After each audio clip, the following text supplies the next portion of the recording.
एक ऐसा भिखारी है जो दिन में जगह जगह जाकर भीख मांगता है और शाम को भीख का पैसा इकट्ठा करके उनसे पिज्जा जैसी चीजें खाता है। दरअसल इस भिखारी का नाम भानु है, जो कि आज सड़क पर भीख मांगने आया। लेकिन भानु देखता है तो एक आदमी अपनी कार में बैठकर मजे से पिज्जा खा रहा था। ये देखकर तो मानो भानु के मुंह में पानी आ जाता। लेकिन बेचारा भानु निराश होकर एक ऑटो वाले के पास भीख मांगने जाता है। लेकिन ऑटो वाला भिखारी को भीख देने से मना कर देता है और कहता है, दिन भर से बोहनी नहीं हुई, मैं तुझे भीख कहाँ से दे दूं। तब भिखारी कहता है, सोचो अगर आप जैसे हाथ पैर मेरे पास भी होते तो मैं भीख क्यों मांगता, कोई अच्छा सा काम कर लेता। तब ऑटो वाला भिखारी को कुछ पैसे दे देता है और तभी रोड पर से एक रैली निकल रही थी। ये देखकर भिखारी रैली में चला जाता है और अपने पैरों पर खड़ा होकर नाचने लगता है। यानी कि भानु के हाथ पैर सही सलामत होने पर भी वो भीख मांगता है। अब शाम को भानु भीख मांगने का काम खत्म करके घर लौट रहा था। तभी रास्ते में एक चिंटू नाम का बच्चा भानु को रोक कर कहता है, लगता है आज तो तुम्हारी अच्छी कमाई हुई है। तब भिखारी कहता है, अरे भीख मांगना कोई आसान काम नहीं है। फिर भानु अपने घर आ जाता है। लेकिन तभी एक पिज्जा वाला आता है जो कि कस्टमर को कॉल कर रहा था। अब भिखारी शाम को अपना पैसा इकट्ठा करके डिलीवरी बॉय से पिज्जा मंगाता है और बड़े मजे से पिज्जा खाने लगता है। तभी बगल में बैठा हुआ बच्चा चिंटू भानु से एक स्लाइस पिज्जा मांगता है। लेकिन भिखारी चिंटू को पिज्जा का एक भी पीस नहीं देता है। फिर अगले दिन भिखारी भगवान के सामने प्रार्थना करता है कि लोगों को मेहनत करने की शक्ति देना ताकि मैं उनसे भीख मांग सकूं। और फिर भानु अपने मुंह पर केवले जैसा काला रंग लगाकर भीख मांगने वाला काम करने के लिए तैयार हो जाता है। ये देखकर भानु का पड़ोसी चिढ़ जाता है और अपने बेटे रतन से कहता है, ये भिखारी तैयारी तो ऐसे कर रहा है जैसे कहीं ऑफिस में जा रहा हो, इसलिए बेटा तुम पढ़ाई में खूब मन लगाना ताकि इस भिखारी जैसा ना बनना पड़े। ये सुनकर भिखारी को गुस्सा आ जाता है और वो अपने पड़ोसी से कहता है, तुमने पूरी जिंदगी मेहनत करके मेरा क्या उखाड़ लिया, आखिर हो तो तुम एक भिखारी के ही पड़ोसी। इसके बाद भिखारी हर बार की तरह अपने भीख मांगने वाले अड्डे पर जाकर लेट जाता है। वहीं पास में काम कर रहे मजदूर भिखारी को देखकर कहते हैं, हमने इससे कई बार कहा है कि जब तेरे हाथ पैर ठीक ठाक हैं तो तू मेहनत करके पैसे क्यों नहीं कमाता, लेकिन उसके बस का तो काम करना ही नहीं है। इस पर भिखारी मजदूरों से कहता है, तुम लोग सुबह से इस चौराहे पर खड़े होकर काम की भीख मांगते हो, अब जाकर तुम्हें शाम को कुछ पैसे मिलते हैं और मैं उतना पैसा भीख मांगकर आसानी से कमा लेता हूँ, तो तुम ही बताओ कि किसका काम बेहतर है। इसके बाद रात को भिखारी और चिंटू थिएटर में फिल्म देखने के लिए जाते हैं, जहाँ भानु अपने पैसों से चिंटू को आइसक्रीम खिलाता है और कहता है, अगर तुम्हें मेरे साथ फिल्म देखनी है तो टिकट अपने पैसों से ही खरीदनी होगी। लेकिन चिंटू कहता है, मैं अपना पैसा मूवी देखने में वेस्ट नहीं करूंगा। तब भानु बोला, जब तुम छोटे थे तो मैंने तुम्हें कचरे के डिब्बे में से उठाया और तुम्हारी परवरिश की, अब जब तुम बड़े हो गए तो मुझे ही सही और गलत का पाठ बता रहे हो। यूं कहकर भानु अकेला ही थिएटर में फिल्म देखने के लिए चला जाता है और बेचारा चिंटू रात भर थिएटर के बाहर बैठा रहता है और रोते हुए भगवान से कहता है, मैं जब इतनी मेहनत करता हूँ तब मुझे जाकर कुछ पैसे मिलते हैं और भानु को कुछ देर ही भीख मांगने पर बहुत सारा पैसा मिल जाता है, इसीलिए भगवान कुछ ऐसा कर दो कि भानु को मेरे दाल चावल देखकर उसके मुंह में पानी आए। इसके बाद अगले दिन चिंटू के सोचने पर वैसा ही हो जाता है, क्योंकि आज भिखारी को केवल 1 रुपया ही मिला था। तब चिंटू भिखारी से कहता है, मैं दाल चावल खरीदने जा रहा हूँ, क्या तुम्हें दाल चावल चाहिए? इतने में भिखारी कहता है, इस फोटो को चाहने वाले सब्सक्राइब करें।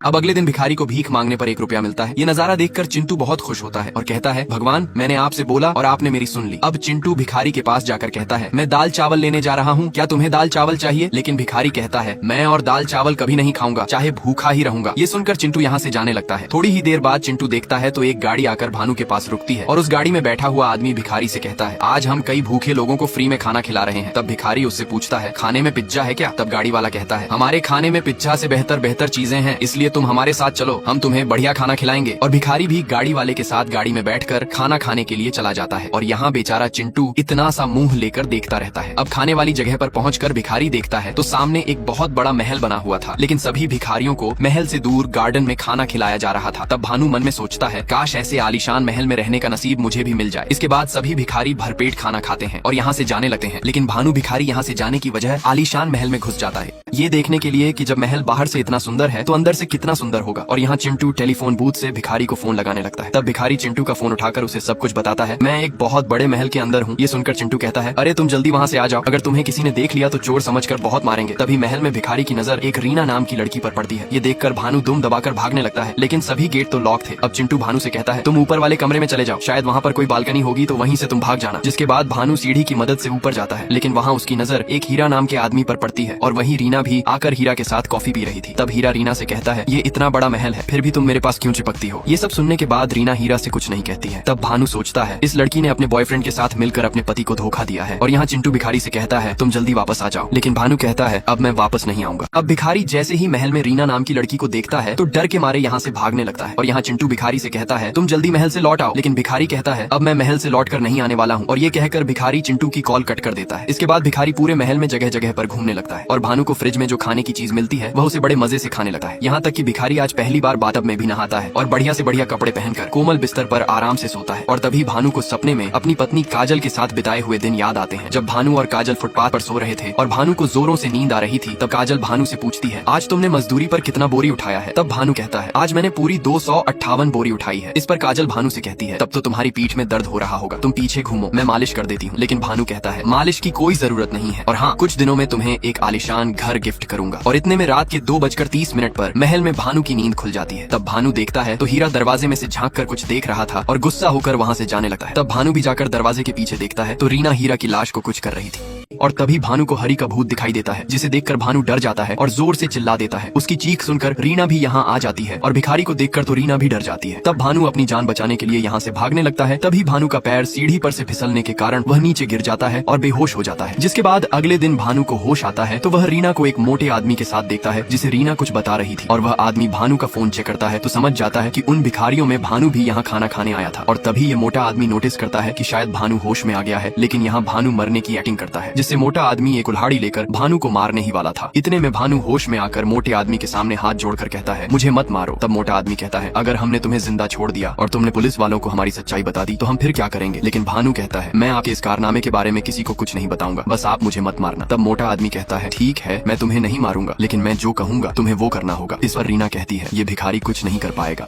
अब मोटा आदमी भिखारी को मारने ही वाला था। इतने में भानु होश में आकर कहता है, प्लीज मुझे छोड़ दो। तब मोटा आदमी कहता है, अगर हमने तुझे छोड़ दिया तो तू हमारे काम के बारे में पुलिस को बता देगा। लेकिन भानु कहता है, मैं आपके इस काम के बारे में किसी को कुछ नहीं बताऊंगा। इस पर मोटा आदमी बोला, अगर तुझे अपनी जान प्यारी है तो हमारा एक काम करना होगा। वो काम ये है कि तुम्हें किसी की नकल करनी होगी। और भानु भी मोटा आदमी का काम करने के लिए हाँ कर देता है। ये सुनकर रीना मोटा आदमी से कहती है, ये भिखारी हमारा काम कैसे कर पाएगा? तब मोटा रीना से कहता है, आजकल भिखारी नकल करने में बहुत एक्सपर्ट होते हैं और ये भिखारी हमारा काम अच्छे से कर देगा। और फिर ये लोग भिखारी को काम के बारे में समझाने लगते हैं कि ये इतना बड़ा महल एक राजा का हुआ करता था, जिनकी कुछ दिनों पहले मौत हो चुकी है और उनकी एक बेटी मंदाकिनी और एक नाजायज औलाद है। और राजा अपनी प्रॉपर्टी 2 हिस्सों में देने का प्लान बना रहे थे। और आज राजा की बेटी मंदाकिनी अपने बेटे वरुण के साथ यहाँ पर आने वाली है, तो तुम्हें उनके सामने राजा की नाजायज औलाद बनने की नकल करनी पड़ेगी। तब भिखारी कहता है, ये सब तो बात की बात है, लेकिन तुम्हें तुम्हारे पीछे कोई आदमी नहीं दिख रहा? तब मोटा आदमी कहता है, अरे तुम तो अभी से ही बहुत बढ़िया एक्टिंग कर रहे हो। लेकिन भिखारी एक्टिंग नहीं कर रहा था, क्योंकि उसे असल में हरि का भूत दिखाई दे रहा था। इसके बाद मोटा आदमी और रीना भानु के बाल वगैरह काट के उसे भिखारी से एक अच्छा आदमी बना देते हैं। लेकिन भिखारी के गले में लटके हुए काले धागे को भानु किसी को हाथ भी नहीं लगाने देता है। अब कुछ देर बाद मंदाकिनी अपने बेटे वरुण के साथ यहाँ पर आ जाती है और भिखारी को समझाने के लिए रीना ने भानु के कान में एक छोटा सा एयरफोन लगा दिया था, ताकि उसे रीना बता सके कि तुम्हें क्या क्या बोलना है। अब मंदाकिनी भिखारी से कहती है, अगर तुम मेरे पिताजी की नाजायज औलाद हो तो तुमने अपने बचपन में 4 पासपोर्ट साइज फोटो बनवाई थी, तो बताओ इनमें से तुम्हारी असली फोटो कौन सी है? तभी हरि का भूत आकर कहता है, ये वाली फोटो मेरे बचपन की है। इसके बाद भिखारी हरि की बताई हुई सही फोटो पर उंगली रख देता है। फिर मंदाकिनी वरुण से कहती है, ठीक है बेटा, तुम पेपर्स पर साइन कर दो। दूसरी तरफ हरि का भूत पागलों की तरह चिल्ला रहा था, ये लोग तुझे पागल बना रहे हैं, पेपर पर साइन मत कर। लेकिन वरुण पेपर पर साइन कर देता है। और फिर हरि खुद भिखारी से कहता है, तुम इन लोगों का साथ कैसे दे सकते? अब हरि का भूत चिल्लाता रहता है और वरुण प्रॉपर्टी के कागज पर दस्तखत कर देता है। तब हरि का भूत भिखारी के पास जाकर कहता है, तुम ऐसा कैसे कर सकते हो? लेकिन भिखारी हरि की बातों पर ध्यान नहीं देता है। फिर हरि अपने साथ जो हुआ वो भानु को बताने लगा है, इन लोगों ने मुझे पैसों का लालच देकर इस महल में ले आए और मेरा भी तुम्हारे जैसा मेकअप करके एक्टिंग करने लायक बना दिया। और जब मुझे इन लोगों के काम के बारे में पता चला तो मैंने ज्यादा पैसों की मांग की, जिससे इन लोगों ने मुझे उसी रात खत्म कर दिया। ये सुनकर भिखारी घबरा जाता है और मंदाकिनी के सामने कहता है, मैं तो एक मामूली सा भिखारी हूँ, लेकिन इन लोगों ने मुझे पकड़कर राजा की नाजायज औलाद बना दिया। तब मंदाकिनी को बहुत ज्यादा गुस्सा आता है और वो भानु को चप्पलों से पीटने लगती है और रीना से कहती है, अच्छा हुआ कि इसमें सभी लोगों के सामने मुंह नहीं खोला। तब भिखारी को पता चलता है कि मंदाकिनी ही रीना की माँ है और ये सभी लोग मिले हैं। इसके बाद मोटा आदमी भिखारी से कहता है, यहाँ तो तूने मुंह खोल दिया और अब जो असल में इस प्रॉपर्टी के वारिस हैं वो आने वाले हैं। अगर तूने उनके सामने मुंह खोला तो अपनी जान से चला जाएगा। इसके बाद रात को राजा के सभी वारिस इकट्ठे होते हैं और मोटा आदमी लोगों से कहता है, आप सभी लोगों को 10 से 12 लाख रुपए मिलेंगे।